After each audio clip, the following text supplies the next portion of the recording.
Hidup ini penuh tekanan, tuntutan kerja, urusan keluarga, masalah ekonomi, kadang bikin kita merasa berat. Rokok bagi sebagian orang terasa seperti teman yang paling setia, selalu ada di saat susah. Tapi pernahkah kita bertanya, teman seperti apa sebenarnya rokok itu? Bayangkan tubuh kita adalah rumah tempat kita tinggal seumur hidup. Setiap batang rokok yang kita hisap seperti menyalakan api kecil di sudut rumah itu. Mungkin tidak langsung kelihatan, tapi lama-lama bagian dalam rumah mulai rusak.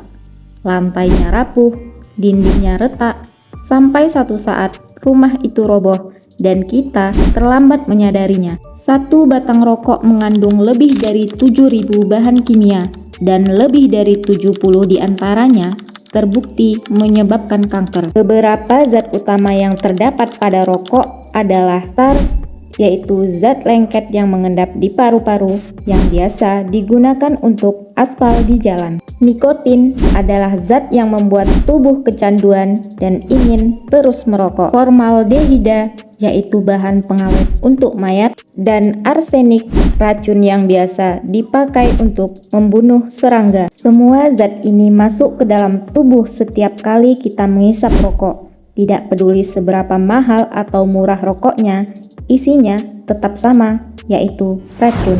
Tubuh kita punya sistem hebat. Setiap hari ada jutaan sel rusak yang diperbaiki oleh tubuh secara otomatis. Tapi asap rokok merusak sistem itu dari dalam. Zat-zat beracun dari rokok menyerang DNA, yaitu semacam buku panduan pada tubuh kita. Ketika DNA rusak, tubuh kita membuat sel baru terus-menerus tidak terkendali dan tidak tahu lagi kapan harus berhenti membuat sel baru. Akibatnya, sel baru muncul berlebihan dan itulah yang disebut sel kanker. Menurut Organisasi Kesehatan Dunia, setiap tahun lebih dari 8 juta orang meninggal karena rokok. Itu berarti hampir 1.000 orang setiap jam meninggal dunia. Sedangkan di Indonesia, data Kementerian Kesehatan menyebutkan lebih dari 300 orang meninggal setiap hari karena penyakit akibat rokok. Kanker paru-paru adalah salah satu penyebab kematian tertinggi, dan 9 dari 10 penderita kanker paru-paru adalah perokok. Yang menghirup asapnya bukan cuma perokok, tapi juga orang-orang di sekitarnya, seperti anak-anak, istri, orang tua, bahkan bayi dalam kandungan. Mereka disebut perokok pasif, dan efeknya bisa lebih parah karena tubuh mereka tidak siap menerima racun sebanyak itu.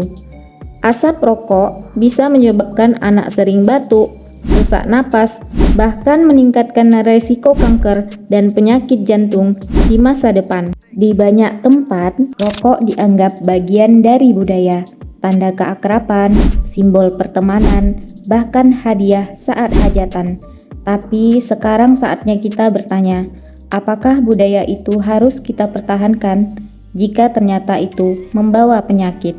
Apakah tanda keakraban yang kita berikan pada teman layak dibayar dengan paru-paru yang rusak? Berhenti merokok memang tidak gampang, tapi itu bukan hal yang mustahil. Setiap hari tanpa rokok, tubuh mulai memperbaiki diri. Dalam 20 menit, tekanan darah menurun. Dalam satu hari, kadar oksigen membaik. Dalam beberapa minggu, paru-paru mulai bersih. Dan dalam beberapa bulan, resiko kanker menurun secara signifikan. Hadiah terbesarnya bukan cuma umur yang lebih panjang, tapi juga waktu lebih lama bersama orang-orang yang kita sayang. Rokok tidak pernah benar-benar jadi solusi. Ia hanya menunda rasa sakit dan menyembunyikan kerusakan yang sedang terjadi. Tapi harapan selalu ada. Setiap hari adalah kesempatan baru untuk berubah. Jika kamu sedang berpikir untuk berhenti, mungkin inilah waktunya, karena hidup kamu terlalu berharga untuk dibakar jadi asap. Bagikan video ini ke teman dan keluargamu agar mereka sadar bahwa kebiasaan merokok membawa dampak buruk untuk orang sekitar. Jangan lupa like, share, dan subscribe untuk konten kesehatan lainnya yang gak biasa tapi penting kamu tahu.